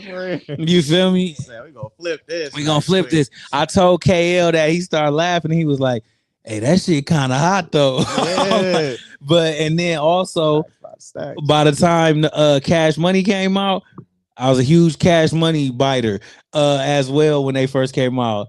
Instead of the Hot Boys, we was the Soldier Boys. Soldier Boys. Hey, I can see that. We was the Soldier Boys. Yep, and we had long white tees and bandanas and jabots and all of that shit. Every day of the week, wearing tees, bows, and reeds. What? I still try to keep me some soldiers. Dog, I'm about some of the Reebok classics. Chris, boy. Do you know how conflicted I'm about to be watching No Limit and Cash Money on the 25th? Look, I've been trying not to hype myself up. Like, oh man, it's first when I seen the promo for it. Yeah.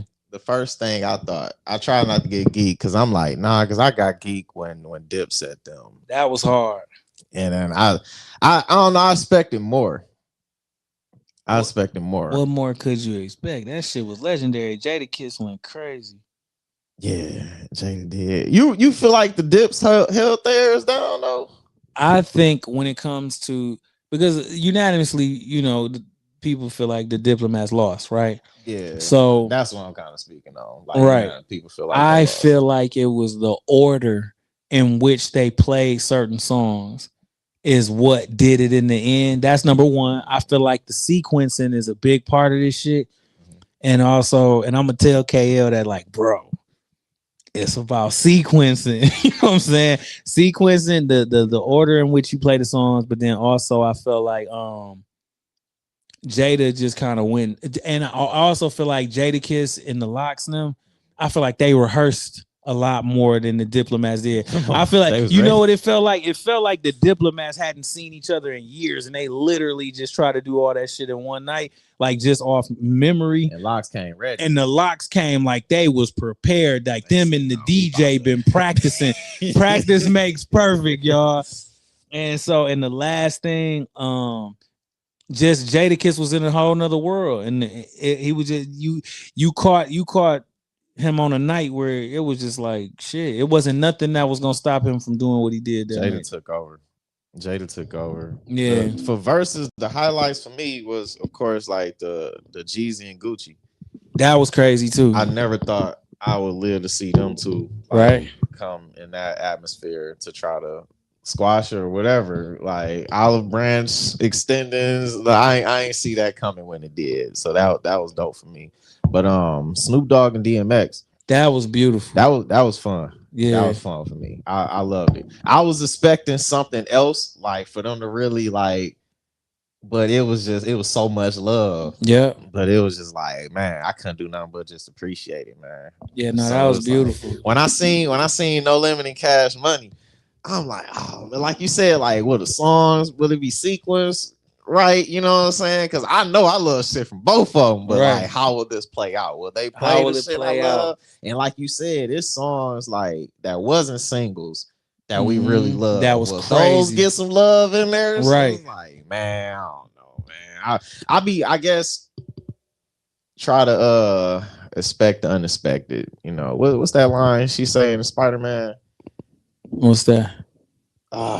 Something about if you something about expectations, not being too high on expectations, so you won't be let down if it ain't. My expectations high. So I've been waiting for this, dog, since I was a little kid. Dog, just like you said, you never thought you would see Gucci and Jeezy. Yeah. I never thought I would see No Limit and Cash Money on the same stage ever. I never thought I would see Birdman and Master P on the same stage, bro. That shit even seemed crazy now to be like, what?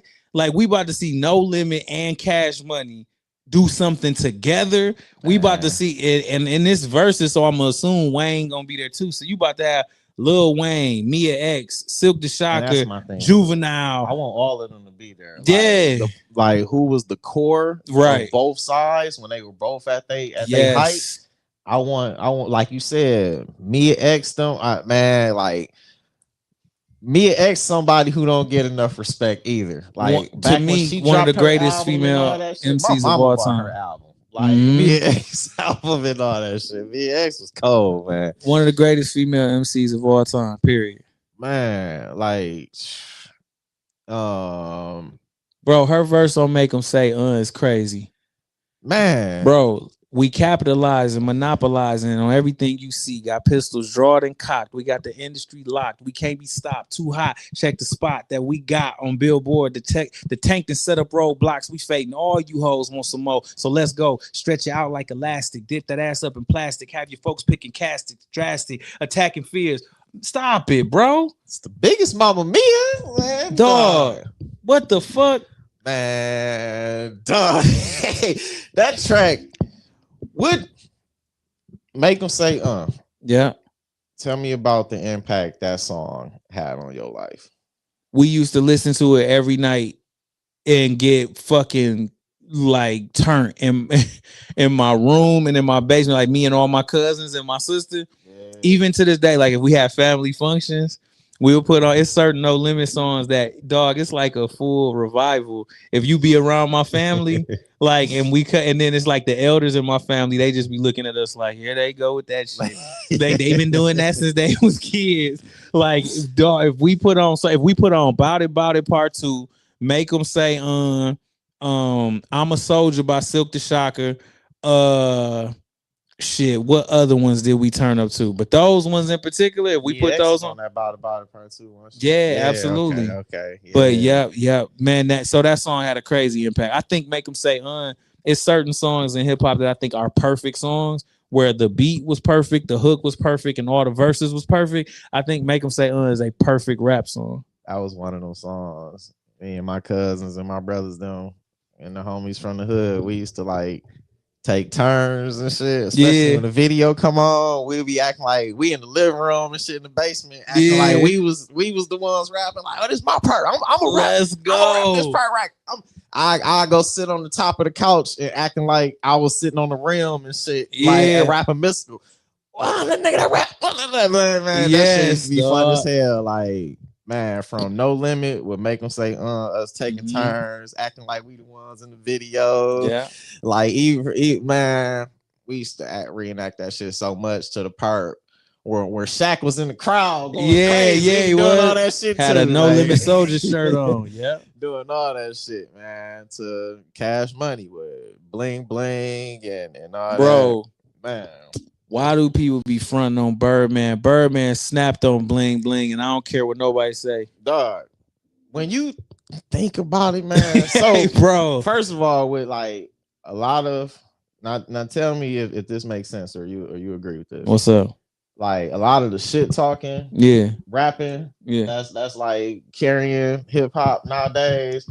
Birdman was on that. Before, absolutely, Birdman and Manny Fresh, yes. Birdman just get on there like he ain't rapping. He just coming on that motherfucker talking shit. Facts. Kicking game. And that's a lot of people do that in their own way now. They just get on there and just talk shit, spaz out. But like Birdman, he been on that. He the pioneer of that shit. That's what I'm looking for. Birdman is the pioneer of that. He of is. That shit. And Birdman, y'all, and listen. Birdman snapped on Bling Bling. Don't argue with me. Go find somebody else to argue with. Birdman snapped on Bling Bling. I'm trying to think of how his verse start. Nigga, I got these hoes. Wait. I gotta say the line without laughing because that first line is fucking hilarious.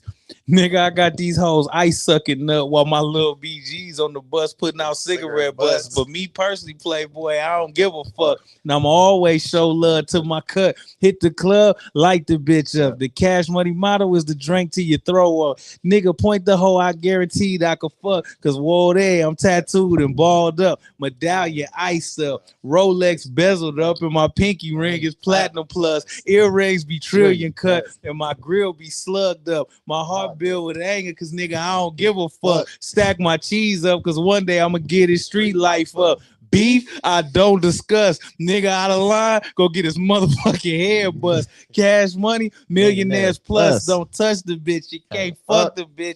20 inches with TVs is a must. By the year 2000, Lil Wayne gonna tear this game up. Stop it, dog. Man, and then that nigga Wayne Boss B. Slowed out in the Jag, you lost me. You know how slow the new Rolls Royce be, #1 rapper. dipping, low in the compressor, sipping, mo, spend a lot of cheddar. Bitch, my clique couldn't be better. I'm married to see you tomorrow, baby. Love it or leave it. Stop it, dog. And here go the thing too. See, y'all about to get me on my hip hop shit. People like, dog, Lil Wayne been nice. I feel like a lot of people only got turned on to Lil Wayne when he became mixtape Weezy. But little Wayne was Squad Up series. Dog. Yeah. I'm talking even Get It How You Live, Lil Wayne. Fucking Guerrilla Warfare, Lil Wayne. Oh man. Fucking The Block Is Hot, Lil Wayne. Lights Out, Lil Wayne. Like when people be like, oh, Lil Wayne don't be talking about shit. Now stop it, bro. He been consistently dope since he was 12. Listen to me. Whatever you want, we can do it. Triggers I in your station, I'ma run through it. About whatever you want, nigga, all day and all night. Look, it don't matter, I ain't scared to lose my life, nigga. What? Fatigued up, what up, Turk? Full of that dope, ready for war. Nigga, what? Stop playing. But bro, see, hey, that's that nigga Lil Wayne, straight off the block. What? Nuts in my hand, trusting no man. Got my Glock cock running that scene. You understand? It be steaming, blazing, 9 bumps of casing. Holly Grove 17, the hood where I was raised in. Niggas busting heads and running, ducking feds and rocks under their tongues and keys under their beds and hood for the real niggas, 24/7 hustlers. Dog, he's fucking 15 saying that. I sucked when I was 15. Like I'm shining, beaming, glossing, big time and stunting and flossing Lamborghini, sitting on Broaders Mid-2 at Macarock, plus a blue and black Ferrari with Nintendo and Atari, nigga. I'm sorry. I'm sorry, dog. Hold on. I'm back. Dog. I was just about to bring pull up in the Hummer. Hour later, I'm flying back. The private jet's about to land. The women fall out when I let them touch my hand. I get out the van to a Mercedes-Benz van. Man, Wayne killed that. Dog, he was 16. So what are y'all talking about when y'all be saying Lil Wayne? Like, dog, when y'all, that's why I can't have Lil Wayne conversations with people, dog. He was better than grown people when he was 16. He's like 44 now, dog. He earned the right to talk about whatever the fuck he want to talk about at this point. They be like, well, Wayne don't talk about nothing with substance, dog. Go back and listen to Block Is Hot, Lil Wayne, where he was giving you his story. He talked about his daddy that died. He talked about getting shot. He talked about how he felt. Dog, I lost my pop to book, nigga. Fuck the world, man. I don't curse, but in this verse, man, fuck the world. I lost my father to a son and made a little girl. Yeah, that's man. So what is we talk? See, his mama wouldn't even let him cuss back in. Dog, and he did it. See, this is where I got to get real. Wayne was better than adults, and he couldn't even cuss. Those first Cash Money albums, dog, he didn't start cussing until 2001. Like so Lights Out came out. Correct. Lights Out was the first album he cussed on. So it was like, bro, I don't get into these Lil Wayne conversations with people, dog. Get off the corner and all that. That's when he started cussing for real. Like, I cook it, cut it, ship it, move it. I make a living off this crooked public distributing. Just take a look around the hood. It's flooded. Shit is booming. The hottest D in town looking for me. Hit me Tuesday. Like after 6, I break the bricks right down the keys. OZs, the P's. Like, stop. I'm gonna kick this table right now, dog. That's why I'm not having no hip hop conversations with nobody, dog. Like Lil Wayne is hip hop's Michael Jackson, and I've been saying that even before. Like, much love to Nori and Drink Champs, because I seen him say it. But it's like, bro, I remember saying that in a conversation, bro. I said that shit back when I was signed to Aftermath in a conversation with like some industry motherfuckers, and they all looked at me like I was crazy. Lil Wayne's hip hop, and I looked at them like, yes, Lil Wayne is hip hop's Michael Jackson. What other rapper in hip hop came in the game as a child, right? As a part of a group. Lil Wayne came in the game as a child, a part of a group. For Lil Wayne, it was the Hot Boys. For Michael Jackson, it was the Jackson 5. But even though they were the youngest, now both of them were the youngest in those groups, right? Yeah. They still shined as much, if not more, than the grown niggas in the group. Yep. Mike was the obvious star. Lil Wayne had just this obvious charisma, even when Juvie was the nigga. You know what I'm saying? Then who else in the game, dog? Michael Jackson went through them weird years, them off the wall years, and them years where he trying to figure himself out. You know what I'm saying? Lil Wayne, we watched him go through the 500 Degrees era where he trying to figure it out, the Squad Up era. I'm trying to figure it out. So now he leaves the group and become bigger after the group than he was when he was originally getting on. Nobody else, bro. In this game, dog, you lucky if you have one lifespan in this game. Lil Wayne was literally, and we don't look at him like this, he was a child star. It's hard enough to be a child in this game and then grow up. Your voice go through puberty. Your audience start losing focus. They might start listening to somebody else. He had to endure all of that. I was one of them. You feel me? I stopped. All right. It was guerrilla warfare, 400 degrees, all that. Block is hot, lights out. Then I stopped listening to Wayne during the mixtape series. Wayne, 500 degrees. Wayne, I was one of those fans that fell back during the time the rest of the Hot Boys, his brothers left. He was finding himself. I wasn't feeling Wayne until he came back with the Carter. When he came back with the Carter, that's when I've been fucking with him ever since. The rebirth of Lil Wayne. But like I couldn't get into like the fake. But I was one of them fans you spoke on. I had to adjust to him as he was finding himself. But hey man, he's hip hop's Michael Jackson. I've never heard that comparison for Wayne. I like that. It's spot on. It's spot on. He's hip hop's Michael Jackson, dog. We'll never see it again. We seen it one time, and if you got a chance to see it, consider yourself lucky. Man, dog. And then you come from the era. We seen like so many different grinds with this music. Like, how has it been for you adjusting from the times we came up in with music and still keeping yourself relevant now? Like, how's it been? Because everything is so. I remember you saying earlier in this segment that about selling the CDs, like like niggas don't even do that no more. Happen to sell them out the back of the trunk, or remember meeting people randomly, letting them hear some on the headphones or on the speaker and shit like that, or rapping to people out. Man, it ain't even the same. Like, everything is so different. Like, how's it for you adjusting the times throughout the years? The hardest adjustment was after I left Aftermath, because when I was on Aftermath, it was kind of like you stuck in that bubble. You know what I'm saying? Like, it's the certain way of doing things as far as like creatively, a certain way that they do things over there as far as releasing projects.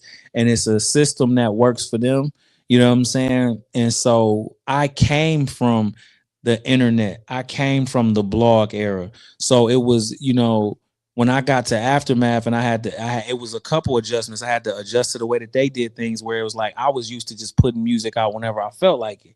But when I got signed to a major, I couldn't do that no more. You know what I'm saying?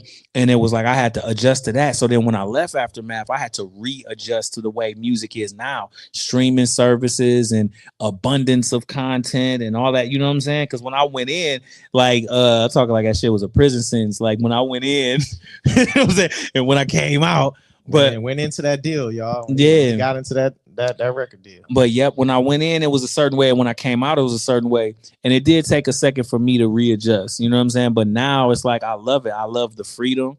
You know what I'm saying? I love how accessible it is to find your fan base. Only thing I don't like about it is the bullshit of how they found a way to pretty much pay artists pennies for streaming. But that's why y'all please make sure y'all go buy my music off of connorculture.com. Make sure y'all support the artists. Normalize getting the art from the artists, because these streaming services are raping your favorite artists. Literally, it's like it takes so much time, energy, effort, and money to make and create this music.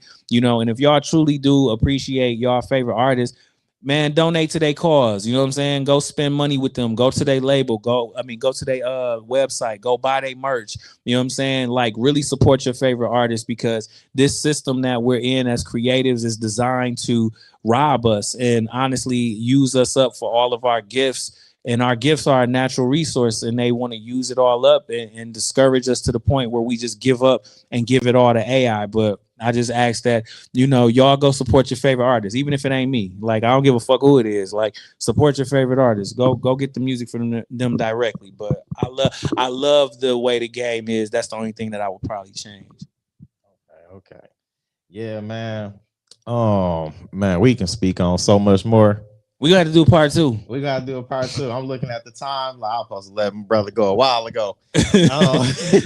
But definitely looking forward to a part 2. We're gonna do part 2 because there's much to discuss. It is with Jon Connor. Y'all. You did. I got several more questions, but hey, no, it's on. Just let me know when you want to do it. He got other work he got to put in, and him brother been on that grind. Y'all look forward to seeing him perform, closing out the tour. Been on the Michigan State of Mind tour, along with artists like Astray. Yes, shouts to Astray. Stretch Money. Stretch, what up, my dog? Happy birthday. Hey, happy birthday, Stretch. Okay. I feel like Valid birthday just passed too. Happy birthday, bro. Hey, happy birthday to the motherfucking Isaiah Thomas and Bill Lambier. Yes, sir. Of the rap game, Stretch Money and Valid. The bad boys. DJ Head. DJ Head, what up, boy? Shout out to DJ Head out there. Yes, sir. Rocking the crowds. Catch Jon Connor with those amazing artists. And DJ Head closing out. We got Ypsilanti tomorrow. Yes, Ypsilanti tomorrow. And Flint twice on Saturday at Jeff Sky's Wine and Rhymes. Hey. I will be there with Kanan McGee, Mr. Mikey, and Nikhil Johnson. And then at the local 432 with yourself. Yeah. And all of those artists that you just named. And we're going to have a good time. And y'all make sure y'all catch me talking about it too tomorrow morning on ABC 12, man. Hey, ABC 12 tomorrow morning. Yep. Tune in, Jon Connor. Yes, sir. For sure. GS the Dream on that card too. Shout out to my dog Dream. Yes, sir. We gonna be at Wine and Rhymes. That's over on Garland at Queen's Provisions, and then the local 432. Catch Jon Connor in action all this weekend, and you'll see him again with your boy. Much to discuss. Yes, sir. Connor, I appreciate you, bro. Such a pleasure. Thank you for always being solid, man. Definitely, man. As y'all see, we'll get sidetracked into so many other topics and shit. Yeah, that's why we gotta do a sequel, man. But it's fun though. Looking forward to the next time we can chop it up.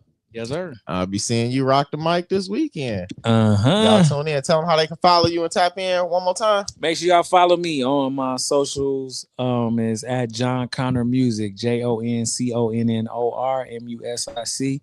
And please make sure y'all go to connorculture.com. Y'all check out my merch. Check out my web series, The Road to Legendary. You can get all of my old mixtapes. Y'all can get all of my new music, old music, back catalog. All that stuff is on there. Yeah, and make sure y'all check out the Connor Culture podcast. Make sure y'all check out Culture Mania podcast. Yeah, so just stay tapped in, and I appreciate all the love and support, man. Hell yeah, the people's champ. Yes, sir. Jon Connor. He did. Let's get it. Once again, we'd like to thank the world for tuning in. Follow our guests. Find the link in the description.